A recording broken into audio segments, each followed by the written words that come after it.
지금까지 인류는 역사를 거듭해 오면서 계속적으로 발전해 왔습니다. 시대마다 현학자들이 등장하여서 시대 정신을 이끌어 왔습니다. 뿐만 아니라 시대마다 석학들이 등장해서 인류 문명의 발전에 기여해 왔습니다. 지금도 우리의 입에서 회자되어지는 숱한 지식인 지혜자들이 있는 것을 알게 됩니다. 그 중에서 으뜸이라고 한다면 아마도 솔로몬이 아닐까 하는 생각을 해봅니다. 제가 2002년도에 귀국을 했는데 그해 여름에 TV에서 일상생활 가운데 일어나는 여러 가지 일들을 법률적으로 해석해주는 프로그램이 하나 방영이 되었습니다. 솔로몬의 선택.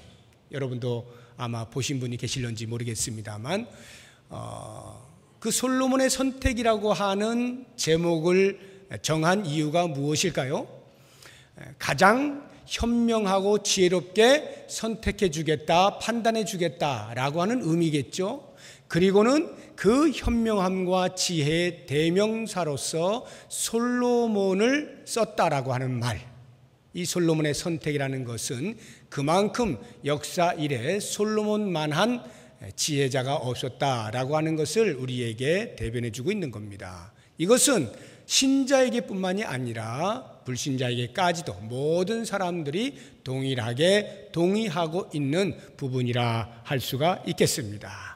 성경도 이 사실을 정확하게 뒷받침해 주고 있죠. 솔로몬이 얼마만큼 지혜로운 자였는가라고 하는 것을 우리가 성경을 통해서 잠시 살펴보면 좋겠습니다. 전도서를 손으로 이렇게 잡으시고 열왕기상 4장을 한번 찾아보시기 바랍니다. 열왕기상 4장, 구약성경 517쪽, 구약성경 517쪽입니다. 열왕기상 4장 29절입니다. 29절에서 34절까지 조금 긴데 내용을 우리 같이 읽으면서 솔로몬이 이렇게 지혜로운 사람이었구나 하는 것을 알았으면 좋겠습니다. 같이 읽습니다. 하나님이 솔로몬에게 지혜와 총명을 심히 많이 주시고 또 넓은 마음을 주시되 바닷가의 모래같이 하시니 솔로몬의 지혜가 동쪽 모든 사람의 지혜와 애굽의 모든 지혜보다 뛰어난지라. 그는 모든 사람보다 지혜로워서 예스라 사람 에단과 마홀의 아들 헤만과 갈골과 다르다보다 나음으로 그의 이름이 사방 모든 나라에 들렸더라. 그가 잠언 3000가지를 말하였고 그의 노래는 1005편이며 그가 또 초목에 대하여 말하되 레바논의 백향목으로부터 담에 나는 우슬초까지 하고 그가 또 짐승과 새와 기어다니는 것과 물고기에 대하여 말한지라. 사람들이 솔로몬의 지혜를 들으러 왔으니 이는 그의 지혜의 소문을 들은 천하 모든 왕들이 보낸 자들이더라. 아멘. 네. 솔로몬에게 하나님께서 지혜를 주셔서 동서를 막론하고 그보다 더 뛰어난 지혜를 가진 자가 없다. 이렇게 말씀하고 있습니다. 31절에 나오고 있는 예스라 사람 에단, 마홀의 아들 헤만, 갈골, 다르다. 이와 같은 사람들은 모두 다 예술가들로서 나름대로 전문성을 가진 사람들입니다. 이런 사람들보다 뛰어나다라는 것인데 어떤 면에서 그런가? 32절 보시게 되면은 그가 잠언 3000가지를 말하였다라고 하고 있습니다. 잠언. 다시 말하면 입을 열기만 하면 그의 입에서는 명언이 쏟아져 나오는 것입니다. 실제로 솔로몬의 잠언에 나오죠. 전도서 바로 앞에 있는 책 잠언 31장까지에 나와 있는 모든 절수를 보게 되면 773절입니다. 잠언 3000가지를 말하였는데 그 가운데서 일부가 소실이 되었든지 아니면 이 3000가지 중에 탁월하다고 생각되어지는 것을 특히 더 뽑아서 했는지는 모르겠습니다만 잠언에 773가지의 잠언이 나오고 있습니다. 뿐만 아니라 그의 노래가 1005편이라 말하고 있는데, 노래라고 하는 것은 시를 말하는 것입니다. 아쉽게도 시편 150편 가운데 솔로몬이 지은 시는 딱 2편입니다. 72편과 127편 두 개만 소개가 되고 있습니다만, 그나마 감사한 것은 아가서라고 하는 시가 남아있죠. 아가서를 보면 솔로몬이 지은 것으로 한 절 한 절 읽어보시면 그 시의 그 운율과 느낌과 분위기, 이런 것들이 얼마나 탁월한지 모릅니다. 이렇게 1005가지의 시를 지었다는 것인데, 그가 펜을 들기만 하면 곧바로 시가 나온다 이 말이에요. 시만 적은 것이 아니라 당연히 그 시를 가사로 하여서 곡을 지어서 노래를 불렀을 것이니 작곡에도 탁월한 그러한 능력을 가진 사람이 이 솔로몬이었다 하는 것을 알게 되고, 33절을 보시게 되면 초목에 대해서 말하는데 레바논의 백향목으로부터 다면하는 우술초까지 압니다. 식물학에 박시겠다는 것이고, 또는 짐승과 새와 기어다니는 것과 물고기에 대해서, 그러니까 하늘을 나는 것에서 땅에 기는 것, 바다에 다니는 것, 이 모든 것을 망라하여 좋은 지식들을 많이 가지고 있었다라고 하는 것인데, 오늘날로 말하면 박학다식한 것이고 만물 박사다, 걸어다니는 백과사전이다, 이렇게 표현을 하면 되겠습니다. 얼마나 그 지혜가 출중한지 34절을 보시게 되면 많은 사람들이 솔로몬의 지혜를 들으러 왔는데, 특별히 주변 국가의 왕들이 솔로몬 앞에 와서 그 지혜를 들었습니다. 대표적으로 열왕기상 10장에 보면 시바 여왕이 나오죠. 그리고는 그 솔로몬의 지혜에 대해서 감탄을 하지 않습니까? 이렇게 열왕들이 와서 솔로몬의 지혜를 듣고는 자기 나라로 갑니다. 너무나 감동스러워서 자기 나라에 있는 현학자들을 다 불러다가 너도 갔다 와라, 너희들도 다 갔다 와라 해서 솔로몬 앞에 보내는 거예요. 그게 34절의 말씀입니다. 그 정도로 솔로몬은 당대뿐만 아니라 오늘날에도 여전히 우리의 입에 회자되고 있는 가장 지혜로운 사람이라 할 수가 있겠습니다. 그래서 그런지는 모르겠습니다만 이 솔로몬이 지혜 예찬론자입니다. 잠언을 보시게 되면 지혜라고 하는 것에 관련되어서만 123구절을 적어 놓았습니다. 그 가운데서 직접적으로 지혜가 얼마나 좋은 것이냐라고 하는 것을 표현해 놓은 몇 절이 있는데, 우리 또 한번 살펴보죠. 잠언을 가보시기 바랍니다. 잠언 3장, 잠언 3장 13절에서 15절까지 지혜를 어떻게 예찬해 놓았는가, 우리 같이 읽어봅니다.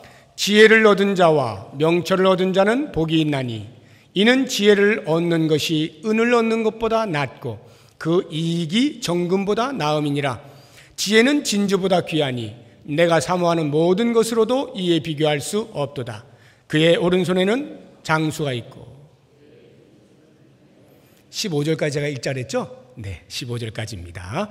자, 그 다음에 18절 같이 읽어봅니다. 지혜는 그 얻은 자에게 생명나무라. 지혜를 가진 자는 복되도다. 한 군데 더 볼까요? 4장 6절입니다. 4장 6절과 7절 시작. 지혜를 버리지 말라. 그가 너를 보호하리라. 그를 사랑하라. 그가 너를 지키리라. 지혜가 제일이니 지혜를 얻으라. 내가 얻은 모든 것을 가지고 명철을 얻을지니라. 한 군데만 더 봅니다. 8장 가보십시오. 8장 11절입니다. 시작. 대저 지혜는 진주보다 나음으로 원하는 모든 것을 이에 비교할 수 없음이니라. 네. 이렇게 지혜가 얼마나 가치 있는 것이냐라고 하는 것을 마음껏 노래한 사람이 솔로몬입니다. 자, 그런데 지혜가 충만한 솔로몬, 지혜가 이렇게 가치 있는 것입니다를 노래했던 솔로몬이 오늘 전도서에 나오는 본문에 보게 되면 전혀 다른 모습을 보이고 있다는 것이 의아스러운 것입니다. 오늘 본문의 말씀 13절, 14절 보십시오. 13절, 14절. 제가 읽어봅니다. 마음을 다하며 지혜를 써서 하늘 아래에서 행하는 모든 일을 연구하여 살핀즉 이는 괴로운 것이니 하나님이 인생들에게 주사 수고하게 하신 것이라. 내가 해 아래에서 행하는 모든 일을 보았노라. 보라, 모두 다 헛되어 바람을 잡으려는 것이로다. 자기가 가지고 있는 모든 지혜를 다 동원해서 이 땅에서 일어난 일들을 살펴보는데 모든 것이 헛되다는 거예요. 이 말의 의미는 지혜가 헛되다는 것일 뿐만 아니라 그 지혜로 인생의 허물을 이겨낼 수 있는 길이 없다, 이 말이죠. 16절 보시기 바랍니다. 16절에서 18절까지 우리 같이 한번 읽어봅니다. 내가 내 마음속으로 말하여 이르기를 보라, 내가 크게 되고 지혜를 더 많이 얻었으므로 나보다 먼저 예루살렘에 있던 모든 사람들보다 낫다 하였나니 내 마음이 지혜와 지식을 많이 만나 보았음이로다. 내가 다시 지혜를 알고자 하며 미친 것들과 미련한 것들을 알고자 하여 마음을 썼으나 이것도 바람을 잡으려는 것인 줄을 깨달았도다. 지혜가 많으면 번뇌도 많으니 지식을 더하는 자는 근심을 더하느니라. 너무나 의외스럽죠? 그렇게 잠언에서 지혜를 예찬했던 솔로몬이 여기를 보니까 오히려 지혜가 많을수록 번뇌만 더 있을 뿐이고 지식이 많을수록 고민만 늘어날 뿐이다. 마치 지혜 무용론자처럼 보이게 되는 것입니다. 이것은 솔로몬이 잠언을 지을 때는 한참 왕으로서 잘 나가던 때입니다. 하나님께 주신 지혜를 가지고 잘 나가던 때에 그 지혜로 나라가 태평하니까 야, 정말 지혜가 좋은 거야. 이렇게 지혜를 예찬했다가 이제 나이가 들어서 점점 세월이 흘러 살아보니, 경험해보니 막바지에 이 전도서를 쓰면서 야, 내가 살아보니까 처음엔 지혜가 좋은 줄 알았는데 별거 아니야. 이거 많아봐야 머리만 아파, 골치만 아파, 고민만 더 늘어날 거야. 지혜 그거 아무것도 아니야. 이렇게 말하고 있는 것이 아닙니다. 지금 솔로몬이 말하고자 하는 것은 지혜가 다 똑같은 지혜가 아니다 이거예요. 적어도 지혜는 두 종류의 지혜가 있다라고 말을 하고 있는 것입니다. 해 아래 있는 지혜와 해 위에 있는 지혜. 지난주에 말씀드린 것처럼 해 아래란 하나님 없는 인생이요, 해 위란 하나님과 함께하는 인생인데 하나님 없는, 하나님과 단절된 상태에서의 지혜가 이렇게 허무하다라고 하는 것을 이야기하고 있는 것이고, 해 위에 하나님 안에서의 지혜는 그렇게 가치가 있는 것이다. 이것을 이야기해주고 있는 것입니다. 지혜가 해 아래 있을 때에는 그 자체로 허무할 뿐만 아니라 인생의 허물을 어떤 지혜로도 극복해낼 수 없다는 것이 솔로몬의 이야기인 것입니다. 그것을 대표적으로 표현해주고 있는 것이 본문 15절의 말씀입니다. 전도서 1장 15절 같이 한번 읽어봅니다. 구부러진 것도 곧게 할 수 없고 모자란 것도 셀 수 없도다. 철사로 여러분 생각해 보세요. 철사가 이렇게 휘었어요. 그러면 피면 되잖아요.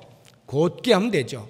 그런데 솔로몬이 말합니다. 구부러진 것을 곧게 할 수 없고 모자란 것을 채울 수 없다 이 말이에요. 셀 수 없다는 말은 채울 수 없다. 우리 인간의 지혜가 그렇다라고 하는 말인데 사실 생각해 보면 그다지 동의하고 싶지는 않습니다. 인간의 지혜가 출중해요. 그 지성이라고 하는 것이 놀랍습니다. 그래서 휘어져 있는 것, 구부러져 있는 것 얼마든지 피곤합니다. 뭔 일이 잘못되었지만 인간이 지혜를 동원하여서 그 잘못된 일을 바로잡는 경우가 많이 있습니다. 국제 분쟁을 지혜로 해결하는 경우가 얼마나 많이 있습니까? 1973년도에 노벨 평화상을 받았던 헨리 키신저, 미국의 국무장관을 지냈던 사람이죠. 그 사람이 중국과의 교통을 다리를 놓고요, 베트남하고의 그 전쟁 중에서 그것을 평화적으로 잘 해결하지 않습니까? 중동과에도 평화를 외치는 그러한 국제의 모든 분쟁들을 해결했던 키신저를 보면 얼마나 지혜로운 사람인가 하는 것을 모두가 알고 있습니다. 이렇게 안 돼 보이는 것들도 머리를 쓰면, 지혜를 동원하면 얼마든지 되는 것이 세상사인 것을 우리는 경험을 통하여 알고 있습니다. 뿐만 아니라 부족하다고 여겨지는 것, 모자라다고 여겨지는 것, 인간이 지혜를 동원하면 다 채울 수 있어 보입니다.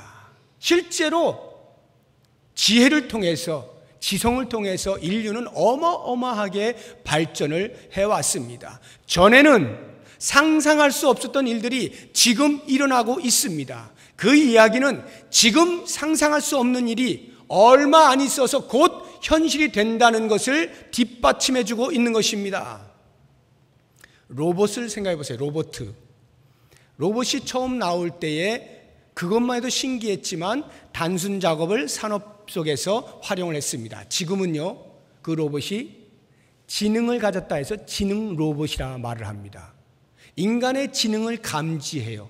그래서 이제는 산업에서 단순 작업, 반복 작업하는 것뿐만이 아니라 의료에도 나타나고 복지에도 나타나고 행정에도 나타나고요. 서비스 업계에도 지능 로봇이 나타나서 인간을 대신해서 일을 하고 있는 시대가 되어버렸습니다. 놀랍지 않습니까? 부족한 것이 없어 보여요. 모자라면 지혜를 발동해서 채워 넣을 수 있다고 생각이 듭니다. 한때 시끌시끌했던 복제에 대해서도 마찬가지입니다. 동물 복제들을 통하여서 복제가 가능하다는 것을 연구를 통해 알게 되어지고 이것을 인간에게 적용을 시켜오지 않았습니까? 그래서 이거 인간 복제를 해야 되느냐 말아야 되느냐 찬반 대단히 논쟁이 벌어졌었죠. 지금도 아마 윤리적으로 반대하는 사람들의 말이 커서 그렇지 인간 복제 가능하다, 해도 된다, 우성인자들을 키워내서 열성을 다 떨어뜨리고 보다 더 우수한 인류로 만들어낼 수 있다라고 생각하는 사람들은 어디선가 몰래 지금 하고 있을 거예요. 제3세계에 가서 다 연구를 좀 하고 있어요. 여러분 이제 모릅니다. 우리보다 더 훌륭하게 보이는 인간들이 복제에 대해서 나올 줄 몰라요. 자연적으로 생산되는 것이 아니라 인간이 인위적으로 우수한 인자들을 꺼내서 복제시켜가지고 만들어버릴지 모릅니다. 그런 시대를 우리가 살아가고 있어요. 부족한 게 뭐가 보입니까? 이런 시대를 살아가고 있는데 뿐만 아니에요. 얼마 전까지만 해도 세계 여행하면 참 가슴이 콩닥콩닥거리고 와 세계 여행 이랬던 시대가 있었는데 지금은 세계 여행 웬만하면 다 다닙니다.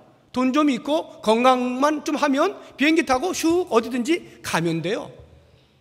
지금은 그런 시대가 아니에요. 지금 좀 눈이 휘둥그레지려면 이제는 세계 여행이 아니라 우주 여행이라 말을 해야 됩니다. 우주 여행. 여러분 상상해 가십니까? 우주를 여행한다? 달나라에 가고 화성에 가고 연구하는 차원에서 인간들이 로켓볼을 쌓아 올리고 인공위성 쌓아 올리고 그렇게 해서 달나라도 갔다 오고 이렇게 한 그런 경험은 들어봤지만 여행을 우주를 대상으로 한다? 상상이 안 가지 않습니까? 그런데 이미 지금 실현이 되고 있잖아요. 2020년에 목표를 하고 세상의 갑부들이 돈을 꺼냈습니다. 그리고는 그 우주 정거장들마다 으리으리한 호텔을 지어놓고 거기에 사람들을 모아서 숙식 제공하면서 우주를 구경시켜 주겠다라고 하는 야심찬 계획들을 지금 실현해 가고 있는 시대입니다. 이런 시대를 살아가고 있는 인간의 지성에 화려한 꽃이 피어지고 있는 이 현대를 살아가고 있는 우리들에게 과연 부족한 것이 뭐라고 생각이 드십니까? 뭐가 부족하여서 채울 수 없다고 생각이 드십니까?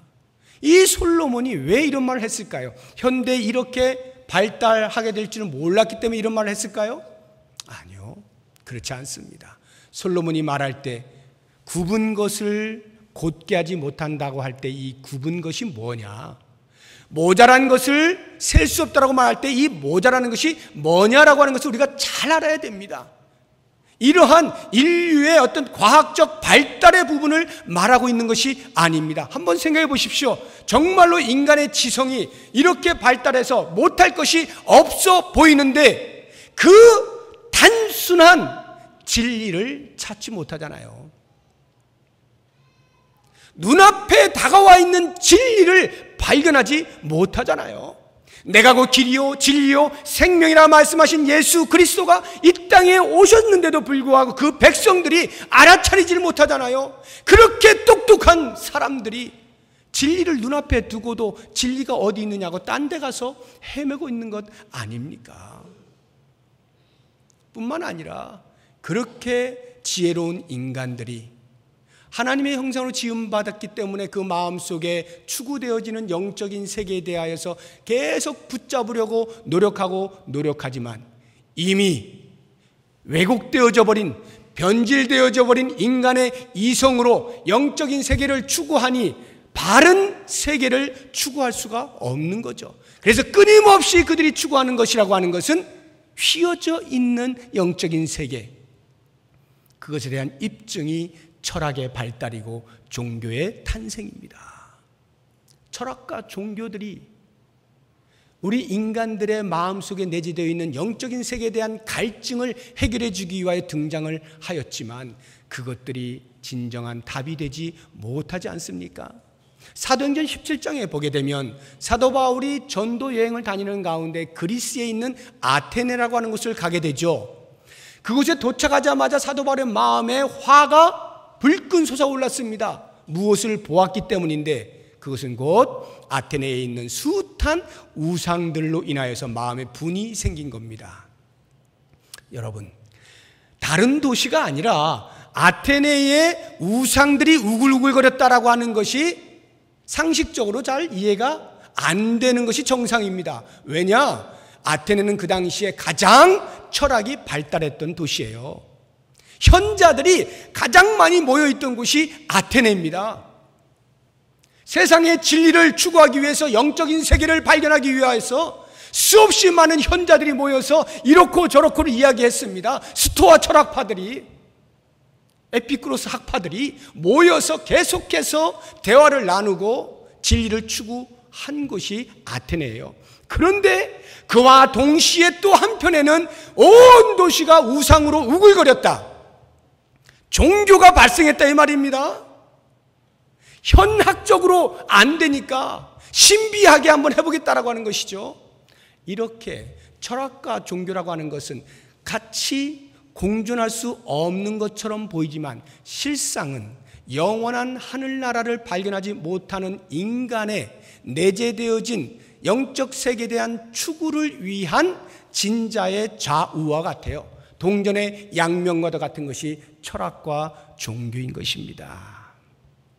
자, 이와 같은 인간의 지성이 바로 눈앞에 있는 단순한 진리조차도 발견하지 못하고 하나님과의 관계를 회복시키지 못하는 이런 어리석음에 빠져 있다라고 하는 것, 오히려 인간이 가지고 있는 모든 지성들은 오히려 하나님을 발견하고 진리로 나아가는 데 방해가 될 뿐이다 라고 하는 것을 솔로몬이 그 당시에 꿰뚫어 보고 있는 것입니다. 굽은 것을 곧게 할 수 없고 모자란 것을 셀 수 없다, 채울 수 없다, 이렇게 단정짓고 있는 것입니다. 왜 그렇습니까? 왜 인간의 그 훌륭한 지성이, 그 이성이 왜 이와 같은 단순한 것을 해결하지 못할까요? 이유는 간단합니다. 죄로 오염되었기 때문이죠. 우리 인간의 이성, 인간의 지혜가 죄로 오염이 됐기 때문이에요. 죄가 어떻게 발생합니까? 인간의 마음속에 있는 욕심으로부터 나오죠. 야고보서 1장 15절에 보면 욕심이 잉태한 즉 죄를 낳고 죄가 장성한 즉 사망을 낳느니라 말씀하고 있습니다. 인간의 욕심이 죄를 낳아요. 그 죄에 오염되어진 지혜를 가지고 세상을 살아갈 때에 우리는 모든 문제를 다 해결할 것 같고 모든 인간이 가지고 있는 허무함을 극복할 것 같지만 그 지혜를 가지고 결코 해결할 수 없어요. 왜냐하면 욕심을 근간으로 이루고 있는 지혜이기 때문입니다. 한번 생각해 보세요. 여러분, 욕심을 기반에 두고 지혜가 발동하게 될 때, 예를 들어서 물질에 대한 욕심이 있습니다. 어떻게 될까요? 물질을 움켜줘야 되잖아요. 정당한 방법으로 정직하게 버는 것보다 비록 거짓말이라 할지라도, 비록 약삭 빠른 일이라 할지라도, 비록 나로 인해 다른 사람이 죽는 한이 있더라도 만약 내가 버는 것이라고 한다면 마다하지 않죠. 지혜가 있으면 있을수록 물질에 대한 욕심은 점점 더 그 사람을 사기꾼으로 만드는 겁니다. 그래서 시대의 사기꾼들 보세요. 은행을 어마어마한 액수를 털었다, 은행 강도를 했다. 이 사람들이 총만 들고 가면 무조건 은행 강도 털어지는 줄 압니까? 아니요. 머리가 없으면 절대 안 돼요. 굉장히 비상한 사람들이에요. 처음부터 끝까지 다 준비해서 오차가 없다고 판단될 때 시작하는 거거든요. 머리가 똑똑하지 않으면 안 되는 겁니다. 시대의 사기꾼들 보세요. 전부 머리가 뛰어나요. 제가 젊은 시절에 사기를 한번 맞은 적이 있어요. 맞진 않았지. 맞을 뻔했어요. 아슬아슬했는데 제가 그때 경험한 게 뭐냐면 사기꾼은 절대 뒤에서 사기치지 않는다는 거예요. 앞에 두고 사기를 치더라고요. 저랑 같이 얼굴을 대고 같이 대고 말을 해서 나를 사기치더라고요. 놀랬습니다. 그 비상한 머리 어떻게 앞에 두고 양심이 두근거리지도 않나? 그냥 얼굴 앞에 두고 코를 베가는 그런 사기를 쳐요. 그거는 보통 머리가 아니고서는 안 되는 겁니다. 여러분, 해 아래에 있는 지혜는요, 욕심으로 얼룩져 있기 때문에 이런 결과를 낳아요. 만약에 권력에 욕심이 생겨보세요. 지혜가 있는 자가 어떻게 하겠어요? 그 권력을 쟁취하기 위해서 자기의 앞에 있는 사람을 적이라 간주하겠죠. 그리고 싸움을 마다하지 않고 모사를 마다하지 않습니다. 계략을 써서 어떻게든지 상대방을 죽이죠. 이것이 오늘날 우리가 똑똑히 보고 있는 국회 현실 아닙니까? 여러분, 국회에 누가 들어가죠? 국회의원이 들어갑니다. 우리나라 국회의원의 대다수는 S대, K대, Y대 출신이에요. 그것을 스카이라 그러죠. 스카이 대학 출신이 국회를 장악하고 있어요. 적어도 똑똑하다라고 하는 엘리트는 다 그 안에 있습니다. 그 사람들이 어려서 공부할 때에 부모로부터 천재소리 안 들은 사람이 없어요. 전부 신동이라는 소리 들어가면서 자란 사람들입니다. 그 사람들이 국회 들어가가지고 하고 있는 게 뭡니까? 나라를 위해서 얼마나 하나요? 얼마나 자기 자신을 헌신자처럼 버려가면서 희생하면서 나라를 살리기 위해서 애를 씁니까? 물론 그런 사람도 가끔 있겠죠. 그러나 드러나는 현상을 보세요. 맨날 그들이 하는 것은 주먹질하는 거잖아요. 누가 멱살 잘 잡느냐, 누가 손에 악의 힘이 큰가, 누가 먼저 치느냐, 담대함이 있느냐, 이것이 오늘날 국회가 보여주고 있는 모습 아닙니까? 머리 좋은 사람들이 하고 있는 것이 모사를 써서 상대방 정당을 어떻게든지 무너뜨리는 것이고, 주저앉히는 것이고, 잘못됐다는 것을 증명해내는 것이고, 이런 것들로 가득 차 있는 것이 잘못된 욕심으로 말미암아 지혜를 사용할 때 나타나는 현상이다라고 하는 것입니다. 지혜가 하나님을 떠나면 온갖 부정과 악함과 패역함이 나타나게 되는 거예요. 그렇다고 해서 지혜라고 하는 것이 잘못된 거 아닙니다. 지혜 자체는요, 가치 중립적이에요. 지혜 자체는 어떤 가치에 있어서 좋다 나쁘다를 말할 수 있는 게 아닙니다. 다만 그 지혜를 누가 사용하느냐, 어떤 기반 위에서 사용하느냐라고 하는 것으로 그 지혜의 가치가 결정이 되는 것입니다. 우리의 인류의 조상인 아담을 보세요. 죄를 짓기 전에 얼마나 지혜가 출중했느냐 하면 하나님께서 그의 지혜를 보시기 위해서 동물들을 다 보내잖아요. 자기 앞으로 오는 모든 동물들을 보고는 이름을 지어주지 않습니까? 여러분, 이 이름 지어주는 것이 그렇게 간단하게 생각하시면 안 돼요. 아, 그래, 너는 하마해라. 너는 코끼리 해라. 너는 호랑이, 너는 토끼. 그냥 뭐 입에서 나오는 대로 그렇게 해서 이름을 짓는 게 아니에요. 저도 이름을, 우리 애기들 이름 이렇게 부탁해서 지어봤지만 머리 터집니다. 막 한 달씩 고민하고 해가지고 이름 하나 지어주는 거거든요. 이름 짓는 게 쉽지가 않아요. 왜? 모든 상황을 다 어우러서 가장 적합하다고 생각되도록 이름을 짓는 거거든요. 그러니까 아담이 동물이 하나씩 오게 되면은 그것을 보고 그 모든 특성들을 순식간에 판단했다 이 말이에요. 그 정도로 지혜가 출중했다. 이것은 인간이 갖는 지혜로는 안 되는 거예요. 그래서 아담의 지혜를 가리켜서 신적 지혜라 이렇게 말하는 겁니다. 아담은 타락하기 전에, 죄를 짓기 전에는 신적 지혜를 가지고 있었어요. 그래서 보자마자 모든 특성이 다 파악되고 이름이 곧바로 나올 수 있었던 것입니다. 이런 아담이 범죄한 이후에 어떻게 됩니까? 하나님께서 아담을 찾으시오. 아담아, 네가 어디 있느냐? 네가 왜 내가 먹지 말라고 하는 그 선악을 알게 하는 나무의 실과를 먹었느냐? 하나님, 제가 먹었다기보다는 하나님께서 저를 위해서 만들어주신 저 여자가 저로 하여금 먹게 해서 할 수 없이 먹은 것입니다 라고 그 출중한 지혜로 자기의 책임을 변명하고 전가하는 데 사용하고 있다 이거예요. 자기를 보호하는 데 고작 그 지혜를 쓰고 있는 모습을 보게 되는 겁니다. 지혜는 중립이지만 어떠한 상태에서 그 지혜를 쓰느냐에 따라서 그 지혜는 어떤 것은 훌륭하게, 어떤 것은 보잘것없이 나타나게 되는 것입니다. 사랑하는 여러분, 오늘 말씀을 제가 정리를 해봅니다. 해 아래 있는 지혜, 하나님과 단절된 상태에서의 지혜라고 하는 것은 인간으로서 다른 그 어떤 것보다 가장 근본적이고 원천적으로 반드시 풀어야 할 죄의 문제, 그것을 풀어내지 못한다라고 하는 것입니다. 그렇다고 하면 과연 무엇이 우리 인간이 반드시 풀어야 하는 이 죄의 문제를 풀어낼 수 있습니까? 그것은 오직 하나님의 지혜뿐이에요.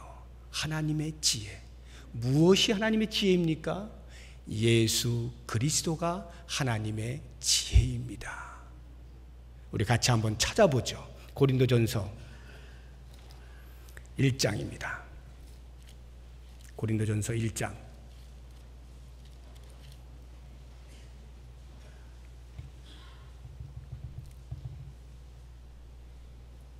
21절입니다. 고린도전서 1장 21절 24절까지 우리 같이 한 목소리로 읽어봅니다. 하나님의 지혜에 있어서는 이 세상이 자기 지혜로 하나님을 알지 못하므로 하나님께서 전도에 미련한 것으로 믿는 자들을 구원하시기를 기뻐하셨도다. 유대인은 표적을 구하고 헬라인은 지혜를 찾으나 우리는 십자가에 못 박힌 그리스도를 전하니 유대인에게는 거리끼는 것이요 이방인에게는 미련한 것이로되 오직 부르심을 받은 자들에게는 유대인이나 헬라인이나 그리스도는 하나님의 능력이요 하나님의 지혜니라 말씀합니다. 하나님의 지혜가 그리스도예요. 이 말의 의미는 우리의 모든 죄의 문제가 어디에서 해결되느냐? 그리스도 앞에서 해결된다. 그것을 하나님께서 창세전부터 계획해 놓으시고 그 모든 구원의 역사를 이루어 오셨다 이 말이에요. 우리가 그 은혜를 받아서 구원받은 자로서 이제 우리는 하나님의 지혜와 동일하게 걷게 된 자들입니다. 그렇다고 한다면 사랑하는 여러분, 이제 우리가 하나님의 지혜를 받은 자로서 이 땅에 있는 모든 지혜들, 지식들을 무용하다고 말을 할 것이냐? 아닙니다. 우리는 이런 오해를 하시면 안 됩니다. 사도 바울이 이렇게 고백하죠. 그리스도를 아는 지식이 가장 고상하기 때문에 나는 내게 있는 모든 것들을 다 배설물같이 여긴다. 이런 말씀을 하셨잖아요. 이것을 이렇게 오해하시면 안 됩니다. 그 예수 그리스도를 아는 것만이 지혜의 최고봉이기 때문에 나머지 것들은 다 배설물이야. 다 쓸데없는 거야. 무용한 것이야. 이렇게 이야기하고 있는 게 아니에요. 지금 바울이 강조하고 있는 것은 세상 사람들이 가지고 있는 지혜가 오히려 그 지혜로 인하여서 그리스도를 바라볼 수 있는 길을 막아놓았다는 것입니다. 그래서 하나님의 지혜인 그리스도 앞으로 나아가지 못하게 하는 그 모든 세상의 지혜들이 무용하다, 배설물이다, 이렇게 말하고 있는 거예요. 그렇다면 여러분, 이제 여호와를 경외하는 것이 지혜의 근본이고 거룩하신 자를 아는 것이 명철이라고 말한 이 솔로몬의 말을 따라서 이제 우리들이 여호와를 경외하는 지혜를 기반으로 가지게 된다면 그 다음 우리는 어떻게 할 것이냐를 생각해 보아야 됩니다. 올 여름에 각 주일학교에서 여름성령학교 수련회를 하고 있습니다. 왜 하고 있습니까? 연례 행사이기 때문에 합니까? 아니요. 여호와를 경외하는 것이 지혜의 근본인 것을 알기 때문에 그것을 올바로 가르쳐 주기 위해서 여름성령학교를 하는 거예요. 그런데 우리들은 어떻습니까? 부모의 입장에서 우리의 자녀들을 정말로 그렇게 키웁니까? 여호와를 경외하는 것이 모든 지혜의 으뜸인 것을 믿고 여호와를 경외하는 일에 모든 힘을 다 쏟도록 아이들을 양육하십니까?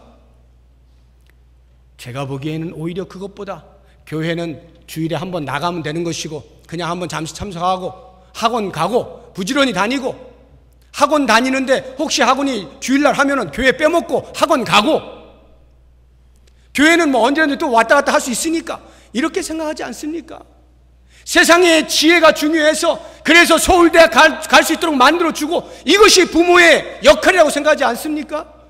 여러분, 여호와를 경외하는 기본이 안 돼 있으면 그 모든 지식들이 다 배설물이에요. 아무것도 아니에요. 오히려 인류의 행복에 방해만 될 뿐입니다. 악만 더 쏟아낼 뿐이에요. 그러므로 여러분, 우리의 자녀들에게 정말로 여호와를 경외하는 그 지혜의 근본을 가르치셔야 됩니다. 그것을 전수해 주어야 돼요. 그랬을 때 여호와를 경외하는 자가 습득하는 지식들, 쌓아 올리는 지혜들, 그것들은 드디어 하나님의 이름에 걸맞은 삶으로 하나님 나라를 위해 크게 쓰임받을 것이고 인류 역사에 크게 유익을 끼칠 것이고 자기 자신에게도 기쁨과 만족을 줄 수 있을 거예요. 하나님을 경외하는 이 지식 위에 우리의 모든 습득되어지는 지식들을 올리십시오. 이 이야기는 우리의 모든 지혜와 지식에 거룩하신 성령의 기름 부으심을 받으라 이 말이에요. 우리의 지성에 세례를 베풀라 이 말이에요.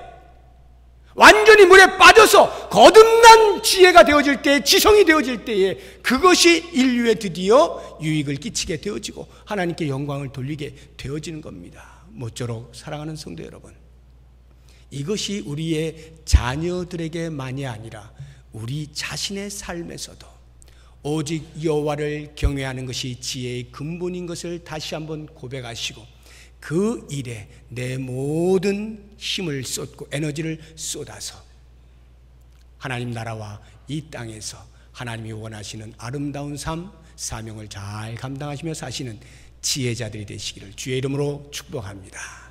기도하겠습니다. 하나님, 우리의 지성에 기름을 부어 주옵소서. 우리의 지성에 세례를 베풀어 주옵소서. 우리를 거듭나게 하여 주옵소서. 하나님을 경외하는 지혜로 충만케 하여 주옵소서. 그래서 우리가 이 땅에서 습득하는 것들마다 나 자신을 위해서가 아니라 하나님의 영광을 위하여, 온 인류의 유익을 위하여, 그리고 자신의 만족과 기쁨을 위하여 기꺼이 쓰임받을 수 있는 지혜자들이 되게 하여 주옵소서. 특별히 우리의 자녀들을 향하여 이와 같이 하나님을 경외하는 법을 열심으로 가르치고 참된 지혜를 전수할 수 있는 우리 부모들이 될 수 있도록 축복하여 주시옵소서. 예수님의 이름으로 기도드립니다. 아멘.